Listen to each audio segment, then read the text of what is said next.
All right, so once again, I think I've covered this problem before, but it's a simple order of operations problem. 50 plus 10 times 0 plus 7 plus 2.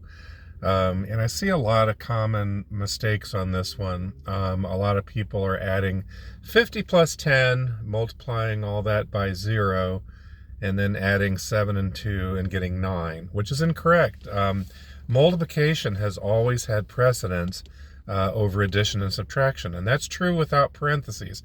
I see a lot of people say things like, well, there's no parentheses in the problem, so you just solve left to right. That's a total misunderstanding of the order of operations. Multiplication already has precedence. You solve the 10 times 0. You solve the 10 times 0, and then you add the rest. 10 times 0 is 0. And then it's 50 plus 0 plus 7 plus 2 equals 59. A lot of people forget the fact multiplication, if you look it up in a dictionary, multiplication is just simply defined as repeated addition. When you have something like 5 times 5, well, you could write that out with addition, but it takes you a little bit more work. You have to write it as 5 plus 5 plus 5 plus 5 plus 5, which is the same thing as 5 times 5. Think of multiplication like a shorthand for repeated addition. In the case of 10 times 0, basically you're saying, take 10 and add it 0 times. Well, if I add 10 0 times, I haven't added anything, right? So it's 0. Which then, this leads into the next problem that people have with this problem. It's all the people who answer 69 as an answer. And what's happening there, and I've seen a lot of people do this, so they'll say things like, well, if it was 0 times 10, it would be 0. But if it's 10 times 0, I still have 10. And the excuse I'll usually see is, hey, if I have 10 apples and I multiply those 10 apples by 0, I still have my 10 apples.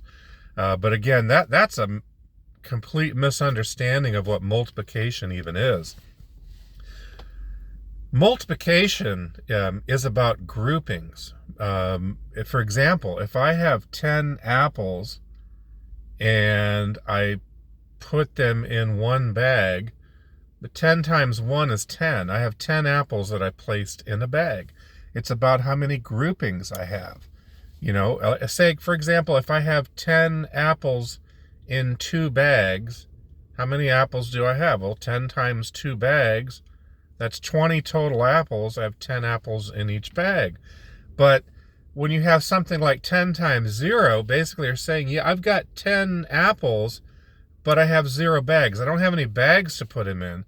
So if somebody asks me, well, how many of those 10 apples did you put in a bag? Well, 10 times 0 is 0. I put 0 of them in a bag. It doesn't matter that you have the 10 apples. You didn't put any of them in a bag. It has to do with groupings. A lot of people are confused between multiplication and addition. 10 plus 0 is 10. 10 times 0 is 0. So a lot of confusion, but again, hopefully this helps clear it up for you if you're one of the people that answer 9 or 69 of this problem. I see it all the time. I hope it's been helpful. If it has, please consider liking, sharing, subscribing, and I'll see you in the next video.